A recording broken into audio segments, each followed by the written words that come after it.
Sinabi ng sarili kong pamilya, wala kang mararating pero isang lihim ang nagpabagsak sa kanila. Alam mo kung bakit ka laging bigo? Dahil wala kang kwenta. Kahit anong gawin mo, hindi ka magiging katulad ng kapatid mo.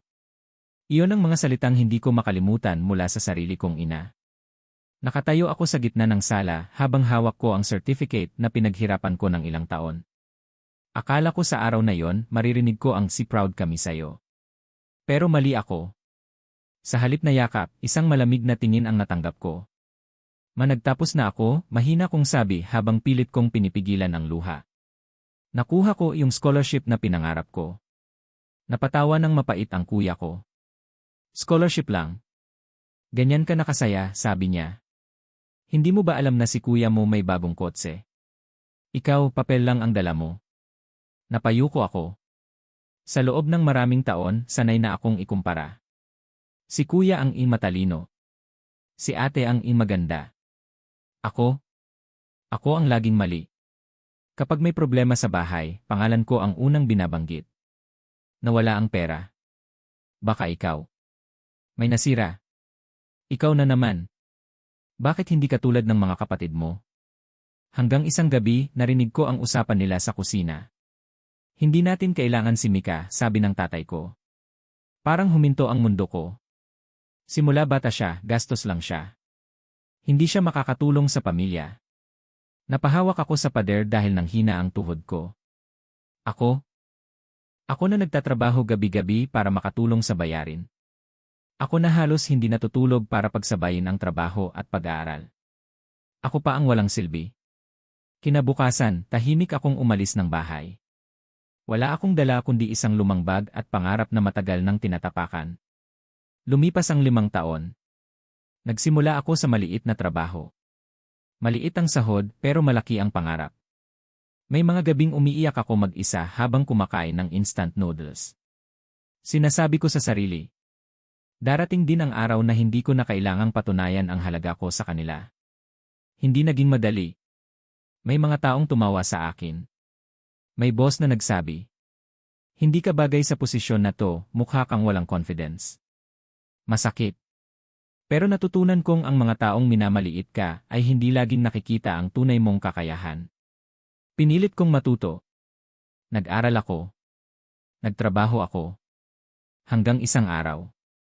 Tumawag ang isang malaking kumpanya. Mika, congratulations.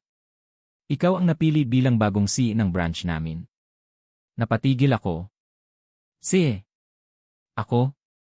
Ang dating sinabihan na walang mararating. Pagkalipas ng ilang buwan, nagkaroon ng malaking business meeting. Pumasok ako sa conference room na suot ang unang mamahaling damit na binili ko gamit ang sariling pera. Pagbukas ko ng pinto. Nandoon sila. Ang pamilya ko. Nagtatrabaho sila sa kumpanyang pinamumunuan ko. Napatigil si nanay. Mika. Tahimik ang buong kwarto. Lumapit siya. Anak, ikaw pala ang may-ari ng kumpanyang ito. Umiti ako ng bahagya. Opo, mae. Biglang nagbago ang mukha nila. Yung tatay kong dati ay nagsabi na wala akong silbi, ngayon ay hindi makatingin sa mata ko. Anak, hindi namin alam. Napatingin ako sa kanila. Hindi nyo alam? Hindi nyo alam na gabi-gabi akong umiiyak dahil sa mga sinabi nyo. Tahimik sila. Hindi nyo alam na bawat salita nyo ang nagtulak sa akin na magsikap. Nagsimulang mangilid ang luha ng nanay ko. Mika, patawarin mo kami. Napangiti ako ng malungkot. Pinatawad ko na kayo. Nagulat sila. Pero hindi ibig sabihin noon, babalik ako sa dati. Pagkatapos ng meeting, naiwan akong mag-isa sa opisina. Tiningnan ko ang lumang larawan ko noong bata pa ako. Isang batang babae na palaging naghahanap ng pagmamahal. At napabulong ako.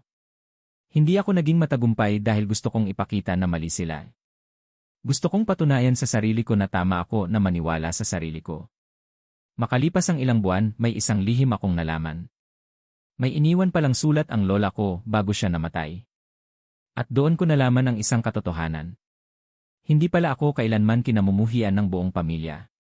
May isang taong tahimik na naniwala sa akin. Ang lola ko. Sa sulat niya nakasulat.